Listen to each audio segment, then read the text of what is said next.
In America, you have to be careful of getting sued for trying to do the right thing. It's stupid. But then there are times when your instincts are on point, and it's very justified. That's what we're looking at here. Babysitters, what made you call the cops on the parent of the child? Story 1. I wish there was some better way to censor all of what I'm about to share, but there isn't, so here goes nothing.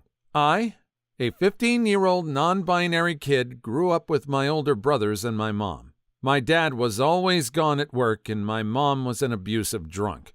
What I can remember is from the time I was about 6, I believe my mother had a friend over, and she had gone to do something.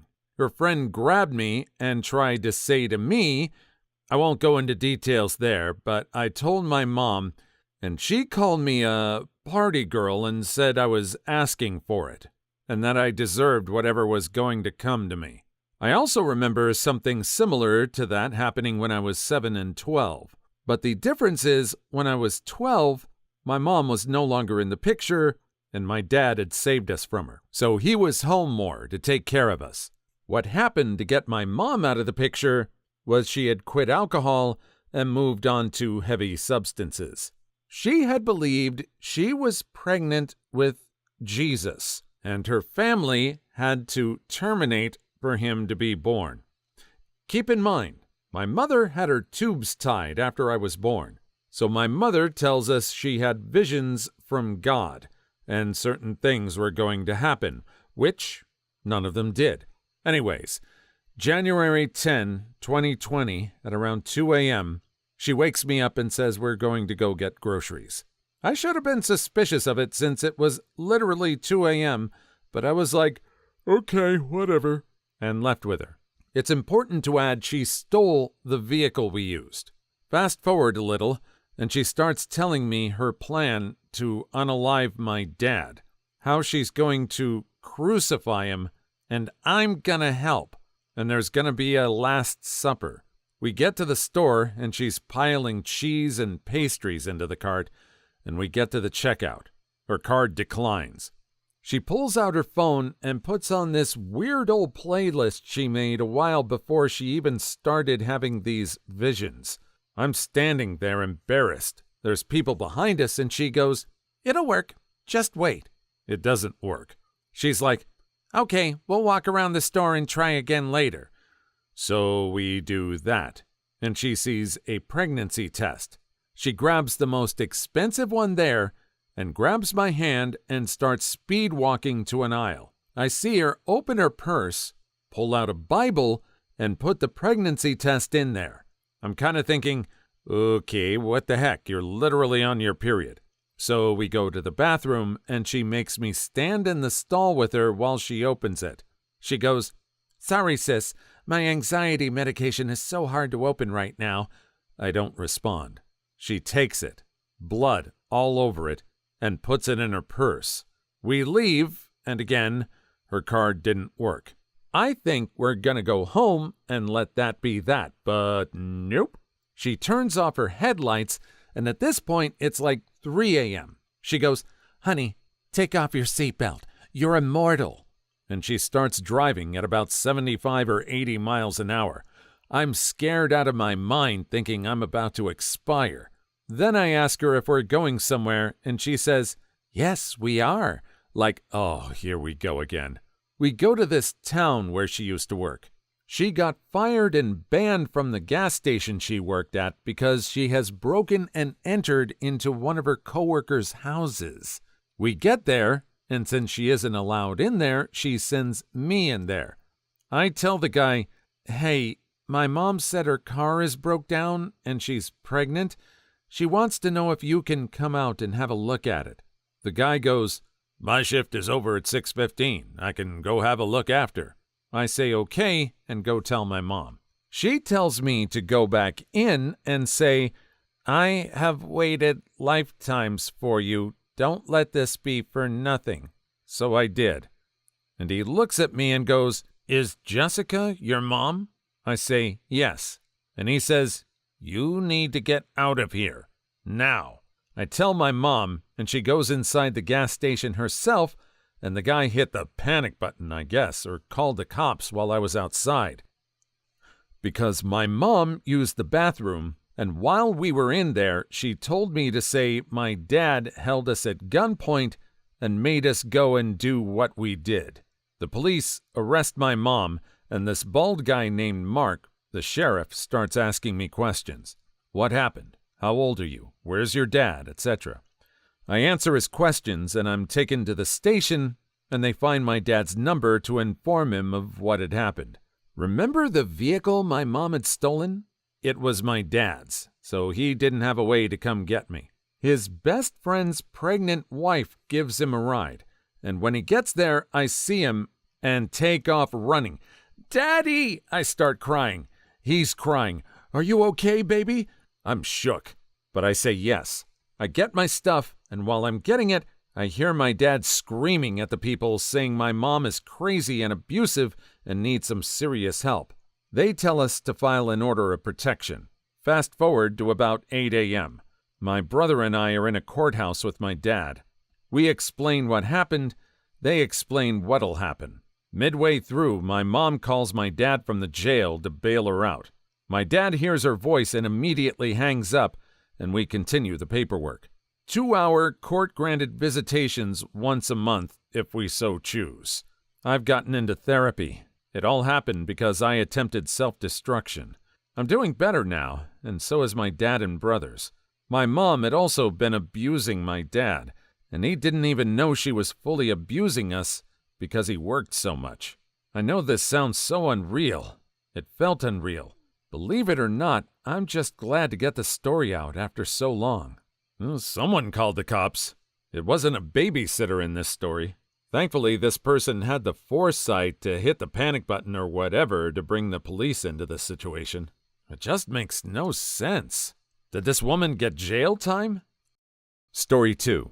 So when I was 1.5, my brother was born prematurely at 28 weeks. He had to be C-sectioned, had a night heart rate, and was blue, perishing from lack of oxygen. During the C-section, due to lack of oxygen and the high blood pressure, a synapse popped in his brain, making it so he doesn't know where he is in space and can't control his limbs. Similar to cerebral palsy, he was in the NICU for 2 months. Luckily, he lived, but it came at a cost, because once we were fully able to take him home, he wouldn't eat, wouldn't breastfeed, no formula would work, and whatever he did eat, he'd throw it up almost immediately. He was slowly starving to death in the first 3 months of his life. So we took him to the hospital, where after an x-ray, they discover his intestines are tied in a knot, and something else is wrong with his kidney, but I don't have much info on that. So they have to perform a surgery, but of course, the doctors mess up. You see, they were supposed to give him like 10% of this medicine that if there was more than that, could easily unalive him, and 90% this other medicine to nullify the effect of the other one. I'll ask my dad which medicine in particular, but the doctor switched it to 90% poison, 10% nullifier. He flatlines. It's touch and go for 20 minutes. He's clearly going to expire, so the doctors call my parents and tell them they have to say goodbye. They get there around 20 minutes later, and my dad gets on his knees and screams to the Lord to let his son live. As my brother flatlines for the last time that night, my dad begs and prays to God, then a beep, and he comes back. My brother's heart rate starts to rise. He was touch and go for 45 minutes, clinically dead for 5 of those. He's a happy and somewhat healthy 15-year-old who will never be able to live on his own and doesn't understand much of what's around him, but he's happy and alive, and that's all that matters. Clinically, he's diagnosed with autism and Noonan syndrome. That was a great story of survival, but what does that have to do with calling the cops on the parents? Nothing the parents did was the problem. They just lost the genetic lottery. I mean, it's not like either of the parents smoked or drank or anything while they were pregnant, did they? Story 3. Back in the 80s, my mom ran a daycare. She watched a special needs little girl, Amber, who had mental and physical problems, plus she had a seizure at 2. Amber couldn't do anything. Sit up, roll over, or crawl, hold a bottle, eat solid foods, nothing. She barely even made a sound, never babbled or anything. Her mother would sometimes leave her in the car seat for days on end. The mother gave Amber alcohol. It keeps Amber quiet, and fed her diet pills so she didn't have a fat baby. One day, the mother left Amber and didn't come back. We had her for 7 months straight. My mother took Amber to doctor appointments, developmental therapy, and at home we played special games with Amber. I know now it was therapy play. Protective Services ignored that Amber was abandoned with us. In the 7 months that Amber lived with us, she learned to sit up on her own, crawl and roll all over the house, hold her own bottle, and was chewing and eating solid foods. She also went from having several small seizures daily and at least one strong one a week to only a couple small seizures a week and only one bad one in months. The best thing to me is when Amber started laughing and babbling. She never talked, but she had different sounds for people. We could understand who she wanted. Sadly, her last seizure landed Amber in the hospital. Protective Services had to step in and take custody of her then. We never learned what happened to the mother, but Amber's grandparents were finally able to get custody of her. Amber perished before her 7th birthday, but lived out the rest of her life happy and was always laughing. It sounds like they called the police on Amber's mom early, but they ignored it. Why did they ignore it? Did they have too big a caseload or something? Did Amber's mother know somebody in law enforcement? 7 months is too long a time to abandon your child to a daycare. It sounds like they really treated Amber as their own family. That had to have included the costs for food and diapers and all sorts of care. And what was the mom doing in all this? Story 4. I have a story. The police were called on the parents of 2 young twins I babysat in the past, and the parents were kind and friendly, so no red flags at all. This story happened while I was in high school and couldn't babysit at the time, so they hired a temporary sitter, which was female, and this is important for later, until I was available again to babysit. The other sitter was doing nicotine in front of the kids and was stealing the dad's alcohol and drank in front of the kids. She was found out by both the parents and was not going to be hired again and wouldn't get paid since the biggest rules were to not do anything in front of the kids and not place on stuff inappropriate for kids while they were around. She then said the parents forced intimacy with her since she wasn't getting paid when she broke a rule, and now the parents are in a legal battle with the runt and are trying to get their kids back. The kids thankfully live with their grandparents and have contact with the parents still. The only reason I know the sitter is full of filth and the parents weren't lying about not being guilty is because I've stayed overnight at their place many times, as they were both busy a lot, and came home late and let me stay the night. Nothing ever happened to me when I woke up, and the couple never did anything wrong to their kids like abuse, intimate violation, or anything like that. Story 5. I used to hang out with my next-door neighbors and would occasionally watch their kids. Bad parenting from my own parents meant I spent a lot of time not at home.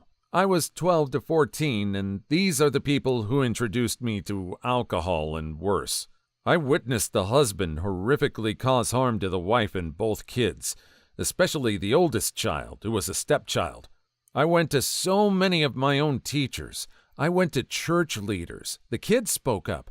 Other neighbors called the cops, and I'm sure CPS. Everyone failed them. He got his taste of karma. Sometimes people go to prison, and sometimes they wrap their motorcycle around a tree at high speed and not wearing a helmet. The older child is in a state psych hospital, and the other one lost their way for a little while, but is clean, sober, taking responsibility, and getting the getting done. I wish I would have known then, or better. I wish I would have had the maturity then to make some phone calls myself, rather than trying to rely upon the adults I believed could help. Please like and subscribe if you made it this far. I hope you'll enjoy the rest of the video and have a wonderful day. Story 6.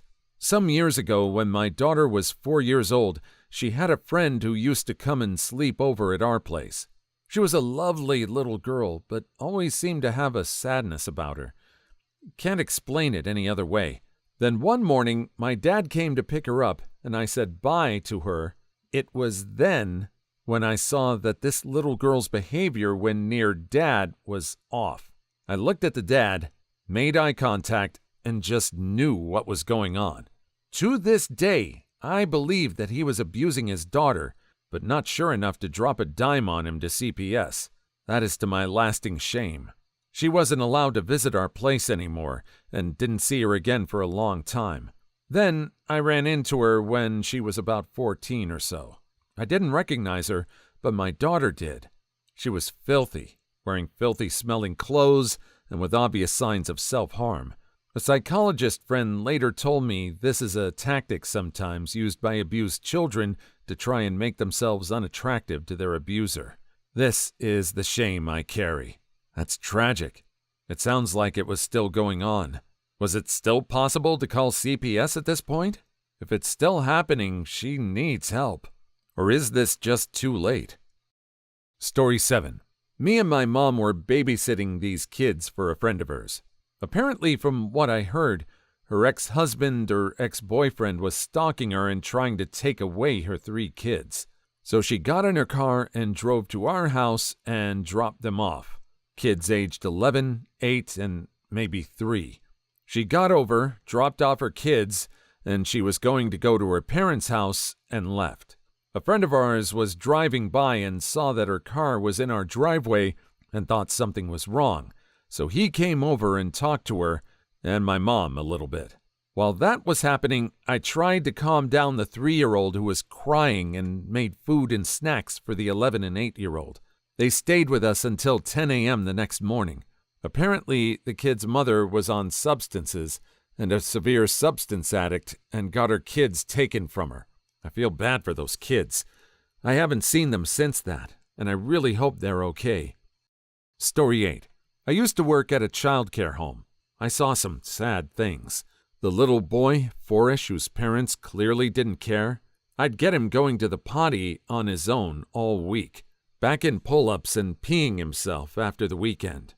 Every week, the 8-ish-year-old whose home life was clearly trash only ever saw the mom, and she wasn't all that good at using the makeup to hide the black eyes she had. That boy was a mess. He liked to try and bite the infants. Only time I've rooted for a little girl knocking the ever-loving hell out of another kid. Little bitty, not even 2 years old girl clocked the 8-year-old with a Tonka truck. She swung for the fences with the thing, cracked the plastic on one of the wheels because the 8-year-old was harassing an 8-month-old. I know the 8-year-old stopped coming in after that. Little bit, the 2-ish-year-old would be well into her 20s now. Story 9. This reminds me of a case on the street where I live. This case happened 4 or 5 years ago, but I remember it like it was yesterday. My aunt used to rent her house. One day the new tenants moved in and we all got to know each other.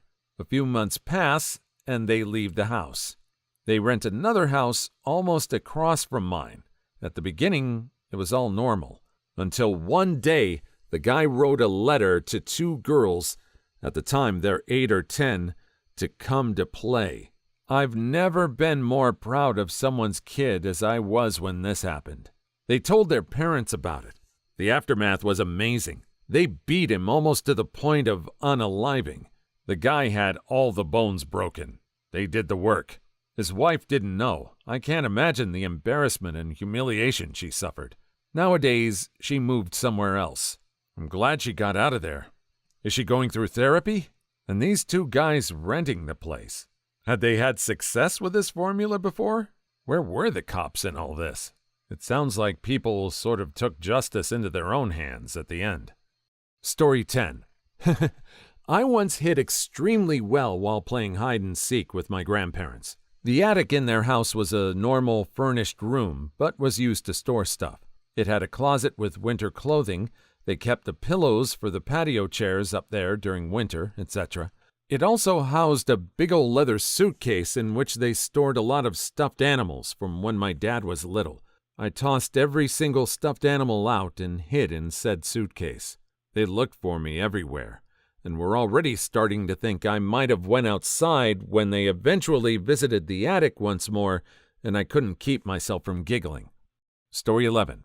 No one called the cops or CPS, but a woman who ran a daycare on our street in my hometown told my mom what the witch who watched me at the time did to me. I wasn't put down for naps until 5 p.m., so I wouldn't sleep at night, which was already enough of a problem because I was sick so often. She kept me in diapers because her daughter was a year older and still not potty trained, and also dragged me out of a pool at a party to yell at me once because I got a few drops of water on her daughter's plate. I'm just glad my parents moved me to that daycare before I was old enough to really remember things. Story 12. When my younger brother was very little and my grandma was babysitting us, as she often did back then, he once called the cops on her for smoking cigarettes. On a more serious note, when I was like 13 years old, my mom's friends came over one night, handed me their baby, and then they all left to go partying. They hadn't ever even met me before that, and I had never taken care of a baby before. As an adult looking back, this was definitely a call CPS moment, but of course I was too young to really know what to do. It was a terrible night for both me and the poor little baby boy. Story 13. I wasn't babysitting, but pet sitting for my aunt and uncle. I was getting a snack and about to plop back into the couch when I heard a voice from the other room. I was supposed to be alone, so now I'm freaked out. My utility knife in hand, 911 ready to be dialed as I slowly start to look around. I find no one. I start to slowly make my way back to the living room, keeping an eye and ears alert. And then I notice it. My Bluetooth speakers on the kitchen counter, on and connected. I scared myself with a YouTube video. I still remember the video, too. It was Michael Scott offering Dwight an M&M. Story 14. I remember once my man also called the cops on a guy who was beating his kids. He actually lived down a ways on the same gravel road as us. Well, he told my sister to also get your shrew of a mother, and he'd really give her something to call the cops about. Well, my sister told us all this when she got home. I looked her dead in the eyes to make sure she wasn't lying, and she wasn't. I won't say what I did, but he left town as soon as he was able to do so. Story 15. I was hanging out at a friend's house, and at some point, we saw blue and red lights flashing outside. The cops had gone to his neighbor's house. We decided to mind our business and stay inside the house. Child services came not too long after. Later, we heard his neighbors cursing the cops out when they got home. They were soon arrested. A few days later, he found out that the babysitter called the cops after one of his neighbor's kids revealed to her that his dad had child corn of him and his sister. Last I heard, prison inmates served him some justice. Yes, they terminated him. Story 16. I was 15 and called to babysit a 2- and 4-year-old for 4 hours on a Friday evening. The parents don't come home for 2 days. They didn't call me once to tell me this, or ask how their children were. My mom came over and helped me with the children, and eventually we brought them back to our house where we had food and more comforts. Sunday night, I got a call from the mother wondering where her kids were. My mom took the photo and gave her hell. Story 17. I was a naive new nursery teacher only a few weeks into training when I saw a massive bruise on a little boy's back. I asked what happened, and his reply, "Mommy pushed me down the stairs." I spoke to my supervisor, and she said, "Ignore it." I also spoke to the nursery owner, and she said the same thing. A couple weeks later, they left and never came back. It's still over a decade later. Wake up in the middle of the night worrying about that kid and cry. Story 18. It's still very much taboo and laughed away often when a girl/woman violates a child or abuses it. And it happens pretty much the same amount as men do it. Sad truth right there. News often talk about men doing no-no things, but rarely women. It makes me angry in a way. They wanted equal rights? Let's give them equal publicity and punishments. Please leave your story in the comments. I would love to make a video on them in the future. Also, don't forget to like and subscribe.